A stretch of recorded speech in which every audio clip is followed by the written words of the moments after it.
আমরা দেখছি যে তারেক রহমান মঞ্চে উঠছেন। আপনারা সেই দৃশ্যটি দেখতে পাচ্ছেন নিশ্চয়ই, যে তিনি মঞ্চে ইতিমধ্যেই উঠে যাবেন এবং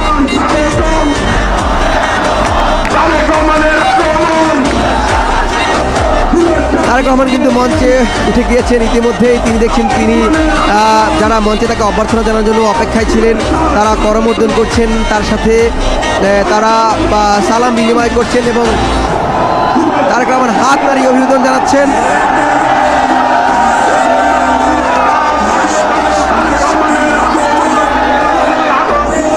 হাত নাড়িয়ে তিনি নেতাকর্মীদের উদ্দেশ্য অভিবাদন জানাচ্ছেন এবং যারা আগত কর্মী সমর্থক তারাও হাত উঁচিয়ে অভিবাদন জানাচ্ছেন।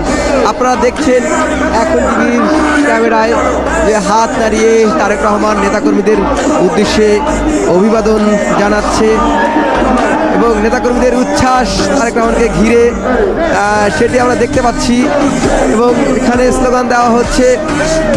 নেতাকর্মীরা তাকে স্বাগত জানাচ্ছেন, তিনি দু হাত উঁচিয়ে নেতাকর্মীদের অভিবাদন জানাচ্ছেন এবং নেতাকর্মীরা সেটি গ্রহণ করে পাল্টা হাত নাড়াচ্ছেন।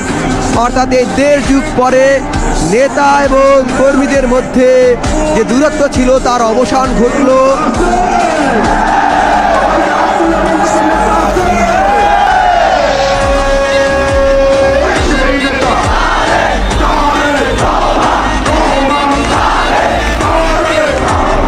নেতাকর্মীদের উদ্দেশ্যে স্লোগান দিচ্ছেন। আমরা দেখছি যে এখানে কয়েক লক্ষ লোক হাত উঁচিয়ে তারেক রহমানকে অভিবাদন জানাচ্ছেন এবং তারেক রহমানকে অভিবাদন জানাচ্ছেন কয়েক লক্ষ হাত এখানে উঁচিয়ে।